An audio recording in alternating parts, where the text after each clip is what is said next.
아버지와 어린 아들이 식사를 하고 있었습니다. 아빠, 저 있잖아요.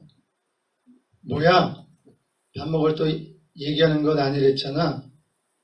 하지만 저기, 안 돼. 나중에 얘기해. 식사가 다 끝났습니다. 그래, 아까 하려던 말이 뭐냐? 아버지 국에 파리가 빠져 있었어요. 여러분, 우리가 이 언어를 사용하는데요. 단어 한 음절, 말 한마디에는 단절이 있습니다. 일방적인 말이 더 그렇습니다. 그러나 이야기, 대화는 힘이 있습니다. 이야기를 들으면 상대가 이해가 됩니다. 갑자기 추워진 날씨에 식구 모두가 감기를 조심하고 있는데 딸아이가 감기에 걸렸습니다. 친구가 왔다고 밤마다 나가더니 결국 감기에 걸린 것입니다. 그런데 오늘 또 늦는다고 전화가 왔습니다. 전화기에서 딸아이의 심한 기침 소리가 들렸습니다. 엄마는 순간 역정이 나서 너 그런 식으로 네 멋대로 하려면 그 친구 아주 나가 살아 하고 소리를 치르려고 하다가 잠시 숨을 고르고 마음을 추스리고 말했습니다. 예, 너 그 기침 소리에 다들 걱정하는데 일찍 들어와야 되는 거 아니니? 딸아이가 펄럭이며 심한 기침 소리를 해댔습니다. 엄마 미안해요. 오늘 회사 일이 늦게야 끝날 것 같아요. 순간 엄마 얼굴이 화끈해졌습니다. 요즘 늦어진 것은 사실 회사 일 때문이라는 것을 알았기 때문입니다. 여러분, 대화가 없는 가정에서는 부부간에도 서로를 잘 모르고 지나치는 경우가 많아지게 되고 부모와 자식 간에도 서로의 입장을 모르니 생각의 차이가 커지게 됩니다. 이런 가정에서는 서로 자기 입장만 고집하게 되고 나를 이해해주지 않는 가족을 향해 원망하는 일이 자주 생깁니다. 그러다 보니 서운한 말 한마디가 발단이 되어 심한 부부싸움을 하게 되고 부모의 작은 꾸중에도 자녀들이 기분 나빠합니다. 여러분, 버럭으로 유명해진 코미디언 개그맨을 아십니까? 아세요? 버럭하면 생각나는 유명한 코미디언. 이름이 지금 떠오르지 않습니까? 이게 방송으로 나가기 때문에 이름을 제가 드러내진 않겠습니다. 그 양반은 이 버럭으로 TV를 통해서 사람들에게 인식이 되어 있어요. 버럭 화를 잘 내지만 사람들은 그 모습을 보고 막 그 TV 영상을 보면서 웃습니다. 참 그런 것을 우리가 이제 보게 되는데, 그러나 그것은 코미디나 개그에서만 있을 수 있는 일인 것입니다. 현실에서는 말이 안 됩니다. 통할 수가 없습니다. 어른들은 때때로 아이들의 입장을 생각해 보지 않고 화부터 내고 아이들을 꾸짖는 경우가 있습니다. 조급함은 일을 그르치고 분홍이 일을 망치고 판을 깹니다. 이야기를 끝까지 들어야 합니다. 그래야 이해가 됩니다. 참 놀라운 것은 어린아이가 안정되어 있어도 어른과 이야기하면 화난 어른을 진정시킬 수 있다는 것입니다. 놀랍지 않습니까? 아이일지라도 아이가 정서적으로 안정되어 있고 화내는 어른 앞에서 침착하게 대응을 하면 화난 어른도 진정시킬 수 있다는 것입니다. 여러분, 이러한 그 얘기가 구약의 그 나만 장군의 이야기, 그 나만 장군 집에 잡혀온 히브리 여종의 이야기를 통해서 우리는 발견할 수 있습니다. 그 히브리 여종이 노예로 비록 다른 나라에 잡혀와 종노릇하고 있었지만 그러나 그 주인의 여종으로 그 역할을 잘해낸 것으로 보입니다. 그러던 중 아람 나라의 군대 장관인 그 나만 장군이 정말 세상에서 부러워할 것이 없는 그 나만 장군, 자기보다 높은 분은 왕 말고는 사실 없는 그런 권세가였는데, 그런 힘 있는 그런 군대 장관이었는데 그에게 말 못할 그 속사정은 문둥병. 예. 요즘에 뭐라고 부르죠? 파킨슨씨 병이라고 그래요? 예? 한센씨 병이라고 합니다. 한센씨 병. 예. 그 병에 이제 걸려있던 것이죠. 그는 사람들 앞에서는 큰 소리치고 당당한 그런 장군의 유형을 보였지만, 그러나 뒤돌아보고 혼자만 있으면 외롭고 또 두렵기까지 하고, 한센씨 병으로 인하여 고통을 받고 있었던 것이죠. 그런데 그의 집에 있었던 히브리 여종은 그를 안심시키고 이스라엘에 있는 예루살렘에 엘리사 선지자에게 가면 병에서 노임을 맞을 수 있다. 그런 얘기를 전해준 것이죠. 여러분, 하나님의 그 사람, 하나님의 사람, 소년일지라도 또 작은 소녀일지라도 정말 하나님을 아버지로 모시고 사는 그러한 어린아이일지라도 그런 어린아이와 같이 연약한 그런 존재를 통해서도 하나님의 역사가 일어나고 하나님의 일이 이루어지는 겁니다. 결국 나만은 우여곡절 끝에 엘리사를 찾아가고 엘리사의 말대로 요단강물에 7번 들어갔다가 나와서 나중에 보니까 성경은 어린아이 흰 살과 같이 아주 그 살이 뽀송뽀송하게 그렇게 회복이 되었다라고 말해주고 있는 것입니다.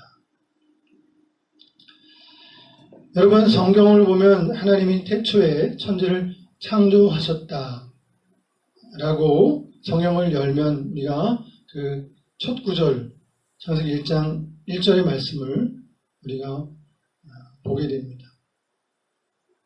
과학자들은 이 세포 하나 속에 사람에게 있는 세포가 있잖아요.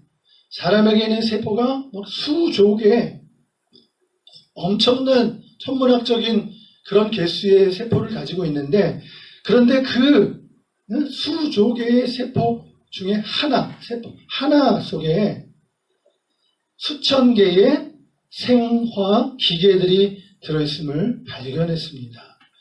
여러분, 세포 하나는 눈에 보이지 않아요. 현미경으로도 잘 안 보여요. 전자현미경으로 봐야 보일 수 있어요. 그 세포 하나에 수천 개의 생화 기계들이 들어있음을 발견했습니다. 무시무시할 정도로 복잡한 시스템이 환원 불가능한 복잡성이 세포 속에 존재한다는 것입니다. 세포 하나가 보통 정밀한 게 아니에요. 정밀한 기계가 아니에요. 너무 세밀하고 그 역할이 기가 막힌 거예요. 세포 하나 속에 수천 개의 기계가 들어있는 것과 같다는 거예요. 근데 그 수천 개의 기계가 제각기 자기 역할을 하고 있는 거예요. 환원이 불가능한 복잡한 그런 구조로 세포가 구성되어 있다.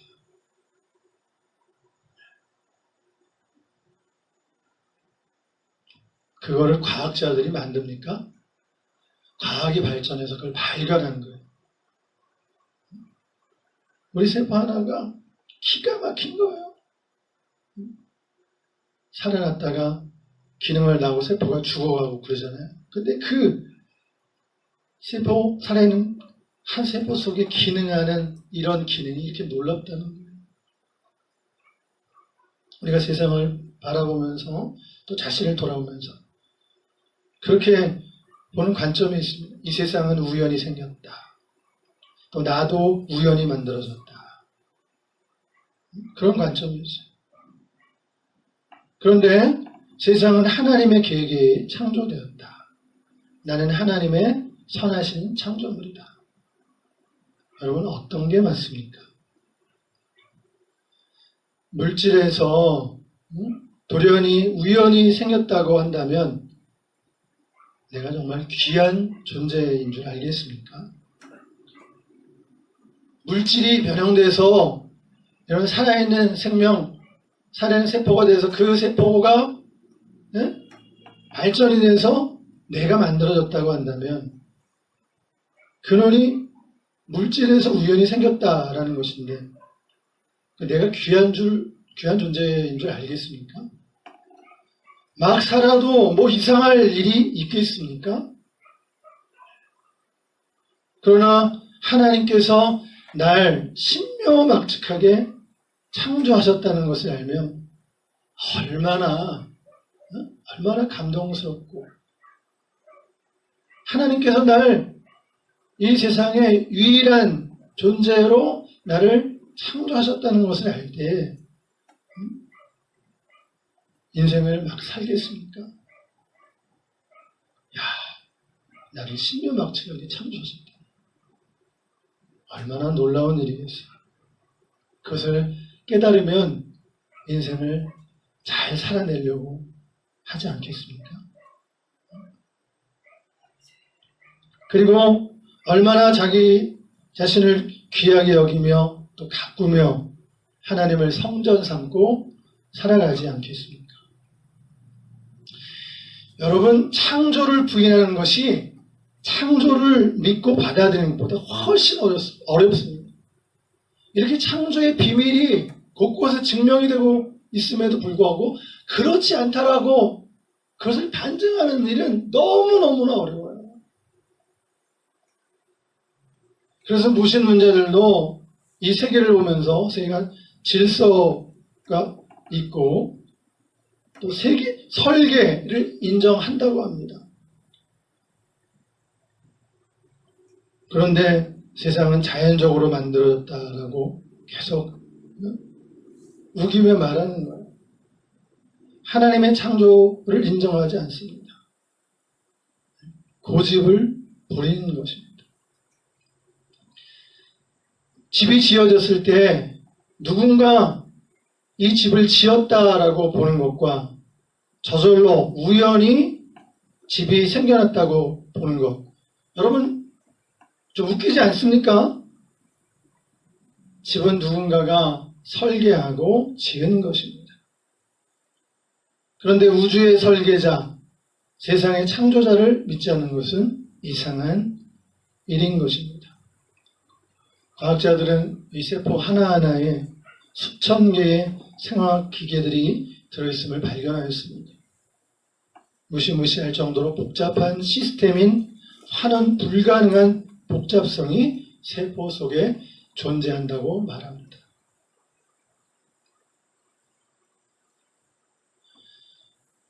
성경에서 하나님의 창조를 창세기 이후에도 말하는 곳이 있죠. 그 다윗이 등장하는 역대기를 보면, 역대기 상에 보면, 거기에 보면은 그 다윗의 조상에 대한 계보가 이제 올라가서 나오죠. 근데 어디까지 올라갑니까? 다윗의 그 계보, 그 조상의 계보에 누구까지 올라갑니까? 역대기상 1장 1절을 보세요. 아담으로부터 시작합니다. 아담으로부터. 이 역대기는 에스라에 의해서 기록되어졌는데 이스라엘이 바벨론의 포로로 잡혀갔다가 돌아와서 이제 그 포로 귀한 민들을 향해서 에스라가 하나님, 너희가 믿는 하나님, 우리의 조상을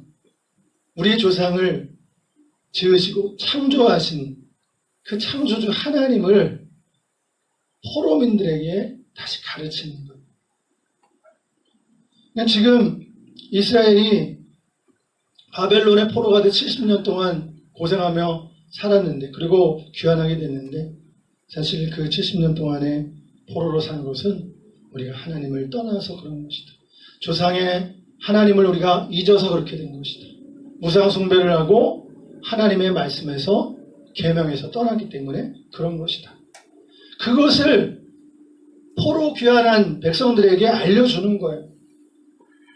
그래서 올라가고 조상들의 이름이 계속 나오는데 올라가고 제일 끝에 아담이 나오는 거예요. 아담은 최초의 하나님께서 창조한 최초의 사람인 것입니다. 하나님께서 아담을 창조하셨다. 사람을 창조하셨다. 이 세상을 창조하셨다.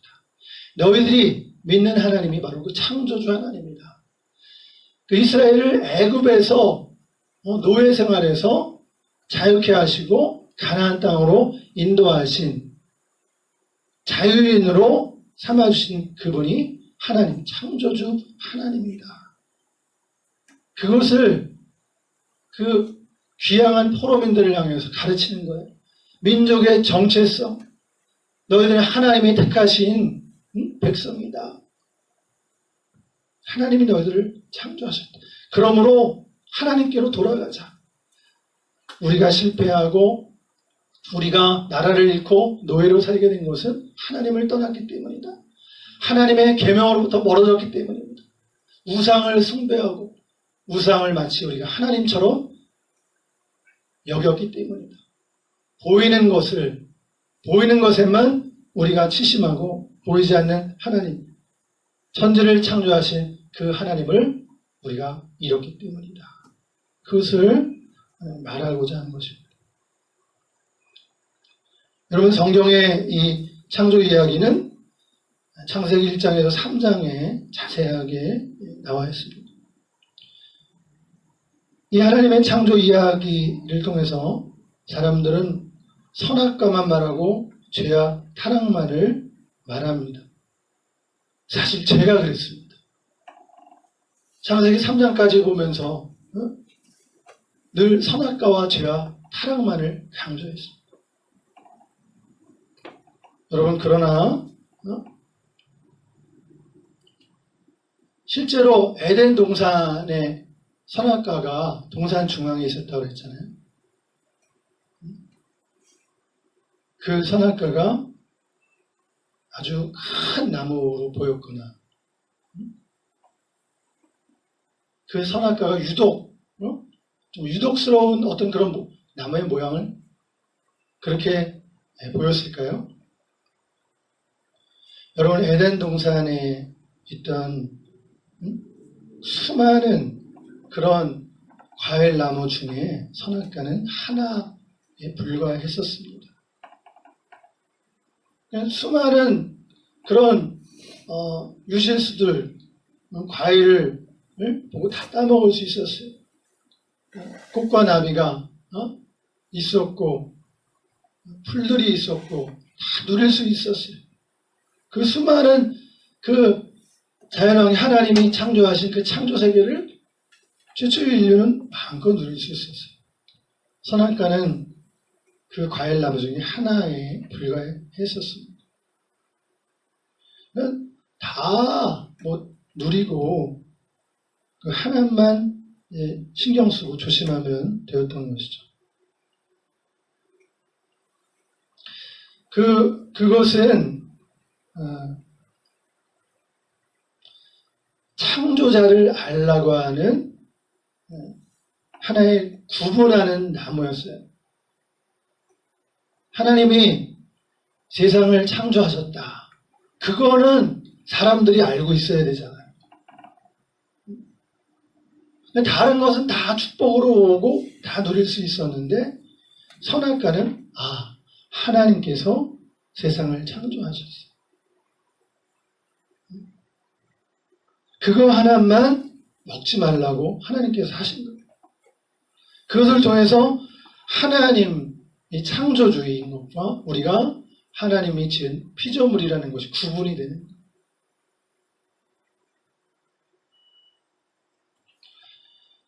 이 창조 이야기는 그 하나님의 그 말씀에 이어서 하나님께 지은 사람이 뱀의 꼬임에 빠져서 그 과일을 먹어 버렸습니다. 그것을 먹으면 하나님처럼 된다는 그 뱀의 말에 혹해서 넘어가 버린 것입니다. 여러분, 그러나 그 말이 되기나 할 법한 말입니까? 그것을 먹으면 하나님처럼 될 수 있습니까? 그 말에 우리 최초의 인류인 아담, 하와는 그 말에 속아 넘어간 거예요. 나보다 큰 일을 하리라. 여러분, 제자가 스승보다 더 낫게 되리라. 이런 말을 제자가 그 말을 들을 때는 네 하면 안 되는 거예요. 그것은 하나님의 사랑이고 예수님께서 제자들에게 정말 믿음을 불러일으키면서 나보다 큰 일을 하리라 할 때 우리가 예수님보다 크게 될 수 있어요. 예수님의 마음은 우리를 그토록 사랑하시고 축복하시는 거죠. 잘 우리는 이해해야 돼. 우리 정체성이 하나님 앞에 피조물이다라는 것은 그것은 변해질 수가 없는 것입니다. 하나님과 같이 되리라. 눈이 밝아져서 하나님처럼 지혜롭게 되고 하나님과 같이 되리라. 그것은 가당치도 않은, 불가능한 일인 것입니다. 그러나 그 뱀의 꼬임에 우리 최초의 조상은 하나님의 계명을 어기고 그 선악을 알게 하는 나무의 열매를 따먹게 된 것입니다. 이제 그 열매를 따먹은 인간은 이제 위기에 처해져서 죽음을 당하고 벌을 받아야 합니다. 성경의 이야기는 그렇게 계속 이어지고 있는데 여러분, 그러나 하나님은 어떻게 하십니까? 하나님은 그 위기에 처해서 죽게 되고 벌을 받아야 되는 그 하나님이 창조한 그 창조물, 하나님의 형상을 따라 지음을 받은 그 아담을 구출해 주시기로 작정하시는 거죠. 그것이 오늘 우리가 읽은 그 말씀대로 가죽옷을 지어서 그를 입혀주시는 것입니다. 이 하나님의 창조의 역사에서 우리가 이 내용을 보면서 뱀이 중심이 되어서는 안 됩니다.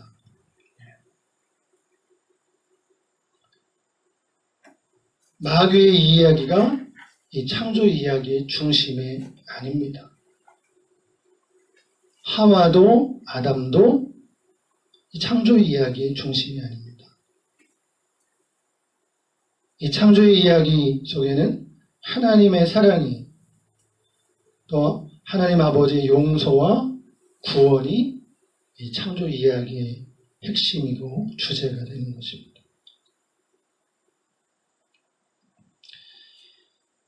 이 창조의 이 사건을 통해서 우리는 참 자유는 우리 인간이 하고 싶은 대로 하는 자유가 아니라 하나님 안에서 그분이 정한 법 안에서의 자유가 참 자유임을 깨닫게 됩니다. 여러분, 아버지가 다 해준다고 하는데도 자식이 수요음을 잡아당기는 자유는 자유가 아닌 버릇없는 것이고 배은망덕한 것입니다. 그러나 아버지, 하늘 아버지께서는 그렇게 배은망덕한 백성을 죄값으로 말미암아 죽도록 내버려 두시지 않고 가죽옷을 지어서 용서하신다는 것입니다. 짐승이 대신 죽게 되고 그 짐승의 가죽을 벗겨서 옷을 만드셔서 그 가죽옷을 입혀주신 것이죠. 어린 양이 죽음을 당한 것입니다. 어린 양은 구약에서 보면 신약에 오실 예수님을 예표하는 것이에요. 그 유월절에 이스라엘 백성들이 그 애굽에서 바로의 10가지 재앙 중에 마지막 재앙이 바로 장자의 죽음의 재앙인데, 그 유월절날 어린 양을 잡아서 그 피를 문설주에 문인방에 뿌린 이스라엘의 그 집은 장자들이 죽임을 당하지 않았어요. 대신 어린 양이 피를 흘려서 제물이 된 것입니다. 이 어린 양은 바로 신약에 오실 예수님, 인류를 죄악 가운데에서 구원해 주시는 예수님을 뜻하는 것입니다. 예수님의 오심을 미리 예비한 세례 요한도 예수님을 보고 말했습니다. 세상 죄를 지고 가는 하나님의 어린 양이라. 보라, 세상 죄를 지고 가는 하나님의 어린 양이다. 어린 양 되신 그분이 죽임을 당하셨습니다. 대속의 죽음입니다. 우리의 죄를 대신해서 어린 양 희생 제물이 되심으로 대신 죽음을 당하신 것입니다. 그것을 통해서 아담을 구원하신 거예요. 하와를 살리신 거예요. 그 대속의 죽임을 예표하는 그 이야기가 창조의 이야기 속에 숨어져 있는 것입니다. 인간은 하나님을 떠나서 그릇된 길로 갔습니다. 하나님을 배반하고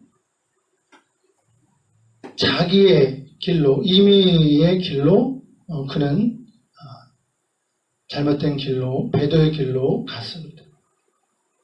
그 결과 구원을 잃고 멸망의 구렁텅이에 빠졌습니다.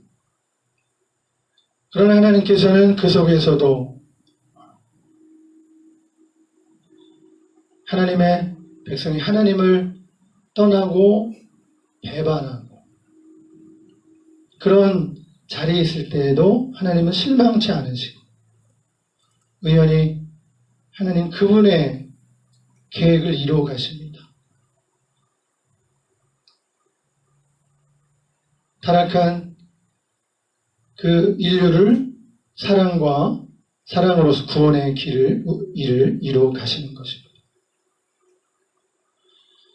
사실 하나님은 우리가 죄를 짓고 하나님을 떠날 것을 다 알고 계셨습니다. 그러나 그분은 사랑의 방법으로 그들을 다시 불러내시고 하나님의 백성으로 변화시켜서 하나님 백성답게 살게 하십니다. 그 사랑의 방법은 십자가, 예수님의 십자가입니다. 하나님이 세상을 이처럼 사랑하사 독생자를 주셨으니 이는 누구든지 그를 믿기만 하면 멸망치 않고 영생을 얻게 하려 하십니다. 이 창조 이야기를 통해서 우리는 인생의 타락의 모습을 보게 되고 위기 가운데 처하게 되지만, 그러나 하나님께서는 어린 양을 죽이셔서 가죽옷을 아담에게 다시 입히시는 것을 통해서 하나님은 죄 가운데에서도 우리 인생들에 대한 하나님의 사랑을 포기하지 아니하시는 것을 보여주고 있습니다. 오늘 어떻습니까? 우리가 살아가는 이 세상 속에서. 여러분, 정말 모든 사람이라고 할 만큼 이 세상 사람들이 다 세상에 낙심하고 절망 가운데 처해 있습니다. 이 세상에 소망을 둘 수가 없습니다. 여러분, 그러나 하나님께서는 이 소망 없는 이 세상 가운데 하나님께서 세상에 대해서 포기하지 아니하십니다. 이 세상에 직면한 일들, 돌아가는 일들을 보고 낙심하고 절망하는 백성들을 향해서도, 그러나 하나님은 이 순간에서도 하나님의 뜻과 계획을 이루어 가신다는 것을 우리에게 보여주십니다. 오늘 이 타락한 아담을 가죽옷을 지어서 다시 구원하시고 살리신 그 하나님의 사랑, 그 하나님의 사랑 속에 담겨져 있는 예수 그리스도의 독생자의 그 사랑, 여러분, 그 사랑을 저와 여러분들이 그 사랑을 알고 그 사랑을 우리가 또 맛보고 그것을 경험하고 살아갈 때 우리는 소망 없어 보이는 이 세상 속에서도 하나님의 사람으로 그 길을 걸어갈 수 있는 것입니다. 그리고 우리에게 맡겨져 있는, 우리 각자를 통해서 하나님께서 계획하시고 뜻하시는 하나님의 일을 이루어갈 수 있는 것입니다. 오늘 이 창조 이야기를 통해서 우리에게 말씀하시는 예수 그리스도를 통한 우리에게 예수 그리스도를 통해서 그 십자가의 이야기를 통해서 우리에게 전해주시는 그 하나님의 창조 이야기 속에 담겨져 있는 그 사랑의 그 이야기를 우리 가슴 속에 품고 나아가는, 그래서 세상 속 승리하시는 저와 여러분 다 되시기를 우리 주님의 이름으로 축복하며 권면드립니다. 기도하겠습니다. 하나님 아버지, 하나님께서는 우리를 고아와 같이 버려두지 않으시고 십자가의 사랑으로 구원하셨습니다. 우리가 우연히 생겨난 것도 아니고 하나님의 영광스러운 계획 속에 세밀하게, 너무도 세밀하고 정교하게 우리를 창조하셨습니다. 날 사랑하시는 하나님을 기억하고 하나님을 위해 창조되었음을 믿고 기억하며 내 마음에 하나님을 모시고 예수님으로 성전 삼고 살아가는 우리가 되게 하여 주시옵소서. 우리를 귀하게 하나님의 형상으로 창조하심을 감사드리고 그래서 예수님 안에서 하나님의 형상을 다시 회복시켜 주심을 감사합니다. 우리 안에 일하시는 하나님의 이야기, 하나님의 자녀의 이야기를 써내려가는 우리들이 되게 하셔서 나를 통해서 일하시는 하나님의 이야기, 내 가정을 통해서 또 써내려가신 하나님의 이야기, 우리 교회를 통해서 써내려가는 하나님의 이야기, 하나님 온 땅 가운데 써내려가시는 그 하나님의 이야기, 그 하나님 나라의 이야기를 우리가 만들어가며 살아내는 주님의 백성들이 다 되도록 축복하여 주시옵기를 우리 구주 예수님의 이름으로 축복 기도드리옵나이다. 아멘.